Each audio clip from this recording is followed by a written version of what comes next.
News! Okay, we'll start with this. A story that may be flying low on the radar, story that broke this weekend. Eddie Hearn has stated that Jai Opetaia will now vacate his IBF Cruiserweight World title after the IBF rejected his voluntary defense versus Ellis Zorro on December 23rd. Hearn said Opetaia has a 2-fight deal to fight in Saudi Arabia for life-changing money. And this doesn't make any fucking sense. Why don't they give Jai Opetaia the same kind of understanding and leniency that they gave Jermell Charlo when he negotiated not 1, not 2, but 3 step-aside deals to hang on to the IBF title? Why were they so understanding with Jermell and so... Even with Errol Spence Jr., back when Errol was IBF champion, I mean, he became IBF champion back in, what was it, 2017? And from 2017 till this year, till he lost the belt, he only satisfied 1 mandatory for them. They were never breathing down his neck the way they're now breathing down Jai's neck. And to fight who? Fight the man he won the IBF title from. Fight Mairis Briedis, who hasn't fought since their fight over a year ago. I could see if Mairis Briedis had rebounded since then and fought in 1 or 2 eliminators, but he literally hasn't fought since the Jai Opetaia fight, and that was over a year ago. So that you can stop Jai Opetaia from keeping busy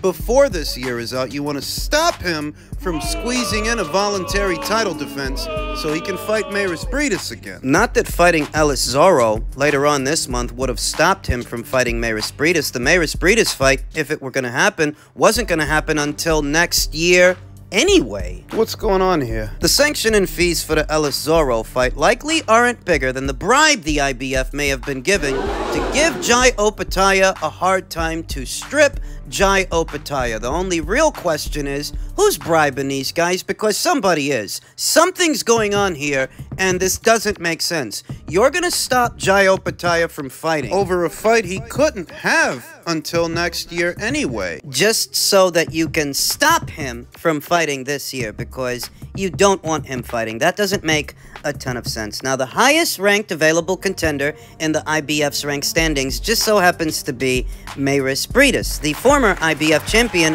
who Jai Opetaia won the title from. The guy who's been inactive all of this year. Is the bribe to the IBF coming from his people, or is it coming from Zurdo Ramirez, who's ranked behind him? Golden Boy. Given that it makes absolutely no sense to have Jai Opetaia under this kind of pressure, this kind of scrutiny, you get the sense that somebody is paying the IBF to do this. The name that almost immediately would come to mind is the name of Mairis Briedis, but this entire calendar year, it's not like I've seen Mairis Briedis advocating for a second fight, harping for a rematch. He hasn't even fought this whole year, so why would he want one? He's gonna want a second fight with that guy after having not fought for an entire year.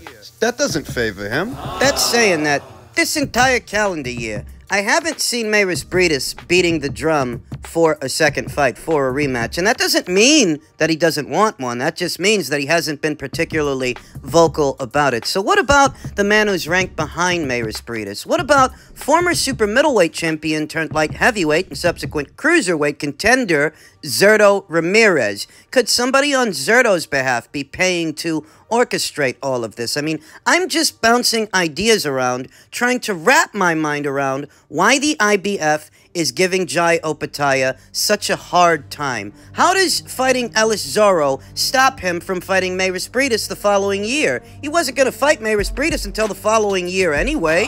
We may never know what's really going on here, but what we do know is Jai is only 28 years old, and that means there's plenty of time for him to get the title back, to reposition himself to become the mandatory challenger for the IBF or one of the other titles. Just like Joe Cordina did when the IBF gave him a hard time when they stripped him. He got it back. Jai can get it back. He's young enough, he's talented enough, and he's got time.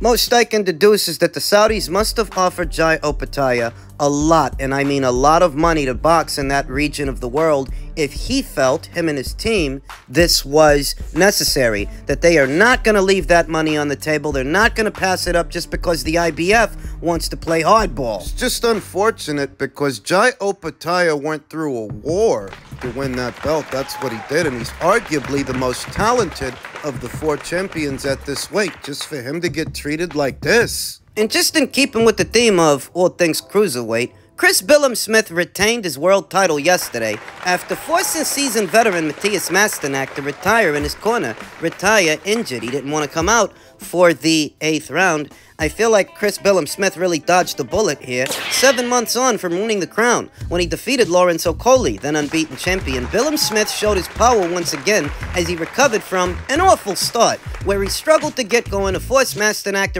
to remain on his stool at the end of round 7. You caught the fight here stateside, which was aired on Peacock, which is Boxer's U.S. broadcast partner officially. Chris got off to a decent start, barreling down on Matthias Masternak, applying a lot of pressure on him, getting some big punches off. Chris looked the stronger fighter of the two, that punch for punch, there was more on Chris's shots than Matthias's. I respect him too much for everything. It was a very complicated fight. If I'm honest, I knew I had to hurt his rib because he slowed down and I didn't let it go. I leave very satisfied, stated Billum Smith, who now has a record of 19-1 with 13 KOs. That one lone defeat came at the hands of his boxer stablemate, Richard Riakporhe, about 2 or 3 years ago. That was a Matchroom show. We all know what happened. Good number of Matchroom fighters migrated over to Boxer, with some mixed results, mixed success. Crossing over from Matchroom over to Boxer might have been beneficial for Natasha Jonas, for Chris Billum Smith, but not so beneficial for Lawrence Okolie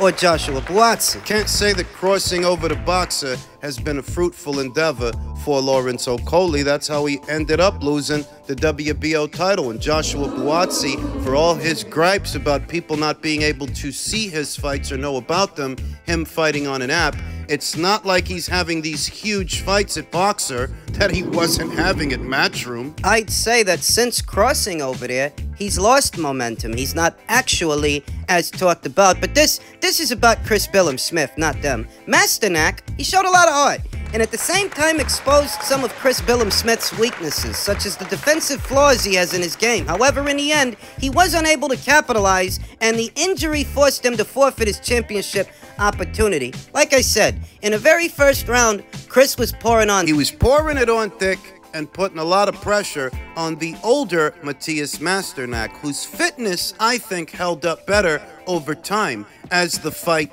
progressed. First round was a good round for the champion, but in round 2, that's when you start to see the fight get away from Chris Billum Smith. That's when you see Matthias Masternak moving around, using the ring, getting in with a couple of shots. And this was wearing on Chris Billum Smith's energy reserves. Having to chase Matthias Masternak around the ring, and what punches were getting in for Matthias Masternak, because he was landing punches, he was getting off shots. Matthias Masternak has a lot more rounds in the bank than Chris Billum Smith. His fitness was holding up, whereas Chris was losing form, getting tired, getting hit, breathing with his mouth open, trying for big punches and overshooting the distance, ending up in a clinch. In truth, the body shots that Chris landed on Matthias, they didn't seem like much. I can't tell you how Matthias felt. I can't tell you. I ain't the one getting hit, so I can't tell you how Matthias felt being on the other end of those punches. What I can tell you is that they really didn't look like much. That when those shots landed, and I counted about maybe 3, maybe 4 good body shots,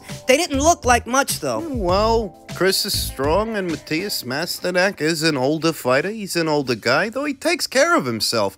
And it looked to me like he was winning the fight up until that point. Just when he landed those body shots, I didn't get the impression that Matthias Masternak was all that hurt by them and that he would be rendered unable to continue. Reigning IBF flyweight champion Sonny Edwards, he was rather unconvinced of what he saw, asking how much was Masternak paid? The most blag end to a world title fight ever. Someone sent a message to the corner, pull out and get double the purse. Ain't no way a fighter does that without some shady shit going on. Sonny Edwards suspects foul play. So let's reconcile it, because they're the ones that made the decision to put Chris in there with Matthias Masternak, and I told you, that's not going to be an easy fight for Chris. So how does that work? We know that Boxer is invested in Chris Billum Smith, more so than they claim to be in Lawrence Okolie. Chris Billum Smith sells well in his native Bournemouth, and we know that they're invested in doing a fight between Chris and Richard Riakporhe. A rematch between them. Their first fight took place years ago. Years later, they want to do it again, this time for Chris's WBO title. They want to ensure that that fight happens, so maybe they see how the fight is going, they see it's getting away from Chris, they run over to the corner. This is what Sonny is suggesting. They tell Matthias Masternak to throw the fight.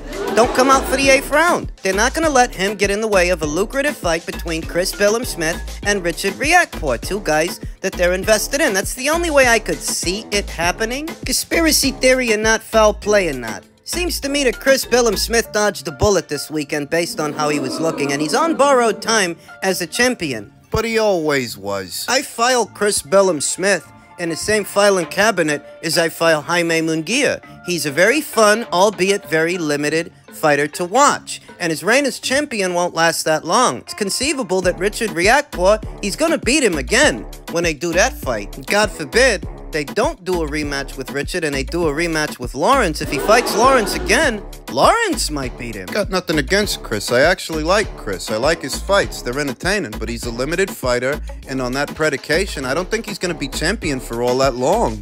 Tank. And I guarantee you he ain't gonna say Devin's name. Because we ain't got no fight, we available, and you don't want none of him. Calvin, nigga, knock it off, man. You know what I'm saying? Knock it off, Calvin. And what's that other dude name? Coach Ellis. Coach Ellis. You don't want none of this shit. When you say Tank doesn't want any of it, why is that? I know you can't give him... Man, get off of Twitter, man, and knock it off, man. If you the face of boxing, then send over something, man. Listen, I don't agree with everything that Bill Haney says or does, but I do agree with him on that. For all these claims that Gervonta Davis is the biggest name at these weights or the biggest name in boxing, he's supposed to send an offer then. Unless he doesn't want to fight. And that's the indictment, that he doesn't want to fight. You know what I'm saying? Something respectful, like you're really trying to do this shit. Because every fighter that Devin fuck with gets paid, man, the most money, man. Knock it off, man. That's bunk business, man. You know what I'm saying? Listen, we don't need you. Let the welfare feed you for real. You know what I'm saying? Yeah, for real. Because that's where you're going to be at in the welfare line. You keep shitting on the people, giving them the fake fights, talking about that we didn't charge $57. Listen, we going to give you the best fights, and we going to get all the people in there. You know what I'm saying? Because that's what we do. And we pay the fighters. Here you go. We pay our fighters. And we give them, and listen, and we give them, we give the fans an opportunity to come in. That's that old bullshit ass business model that you're gonna charge the fans for some bullshit fights and that you the face of boxing because you just keep shoving it down their throat, man. The Mayweather era, that's over with, man. The Mayweather era is over and has been over for years. Let's not beat around the bush. There are a lot of losers and a lot of brokies that have built a religion around Floyd Mayweather's money, but Mayweather is done. It's the Devin Haney era. That Mayweather shit is over with, man. You hear me? Over with. Floyd ain't never did what Devin did at 25. Tank ain't did it, nobody else ain't did it. He's not lying. When Floyd was the same age that Devin is now, he wasn't an undisputed champion and not making money like this. And the same applies to Gervonta Davis. He's not undisputed. He probably never will be. Listen, y'all just scared to say it, but I'm not. I'm not. I believe in my son. I've watched him do it. You know what I mean? Against 7 different world championship fights at 25. You know what I'm saying? So, what else? Don't down and crown him, and then you're gonna say that. Why does it seem like Bill Haney is going after not just Gervonta Davis, but Floyd Mayweather as well? What does Floyd Mayweather have to do with all of this? To understand that, you must understand that Gervonta Davis's professional boxing career was kickstarted because Floyd was the one promoting him. Floyd, who was deified for the success that he's had in his career. A lot of individuals that basically built a religion around Floyd's money and Floyd's success for breaking away from top rank, seemingly doing his own thing, all the while being promoted by Golden Boy, who many of his fans don't like. Where do you think Floyd Mayweather met Al Heyman and Richard Schaefer? I mean, where do you think that partnership, that alliance was formed? Richard Schaefer was CEO at Golden Boy Promotions, and Al Heyman, you know, his PBC didn't even exist. At that time, many of his fighters that he was managing, they were fighting under the Golden Boy Promotions banner. Floyd gets there, you know, one thing leads to another, and they link up. Just make a long story short, they backdoor Oscar, they form the PBC. Gervonta Davis, after some time, he becomes one of their flagship fighters. And a big part of the reason so many people took to him almost immediately is because Floyd was the one who was promoting him. On the strength of Floyd's name, Gervonta Davis was basically crowned. Even if Gervonta Davis's career bears very little resemblance to Floyd when Floyd was coming through, because Floyd is the one promoting him, a lot of people who were big supporters of Floyd then became big supporters of Gervonta, though Gervonta Davis himself has yet to achieve what Floyd achieved in his career in those dollar amounts, and his professional accolades, they certainly don't match Floyd's. This is why Bill is going after Floyd? In a manner of speaking, it is. If it seems like Gervonta has been given an unofficial pass to do whatever he wants, navigate his career however he feels, skipping out on many fights with many of his contemporaries,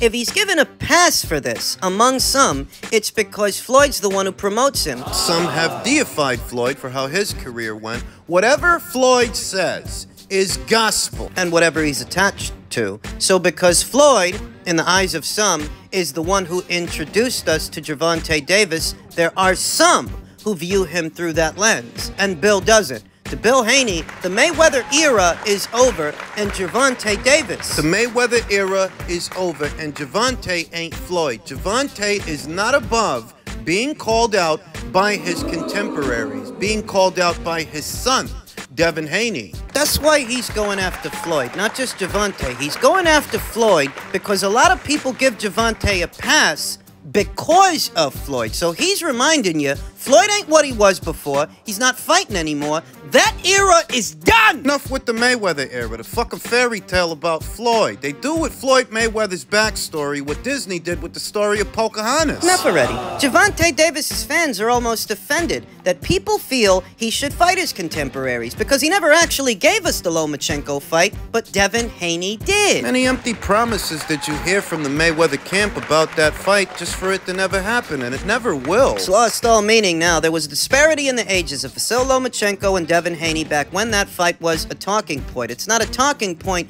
anymore, but you have a new crop of young fighters. You have Lopez, you have Haney, you have Stevenson, and it's looking more and more like Gervonta's going to do the same thing with them that he did with Lomachenko, and people are sick of it. Did great numbers with Garcia. Now you want to go back to fighting nondescript stumble bums and people that everybody knows you're going to beat, charging $80 at a time? No, this time is going to be different because this time it's not just Vasyl Lomachenko. This time it's a lot harder for you to disguise what you're doing. There are a lot of good young fighters coming through that you don't want nothing to do with. You're supposed to be the face of boxing, aren't you? It's the argument that you're too good to box the other good boxers. How does that even make fucking sense? People are starting to realize it doesn't.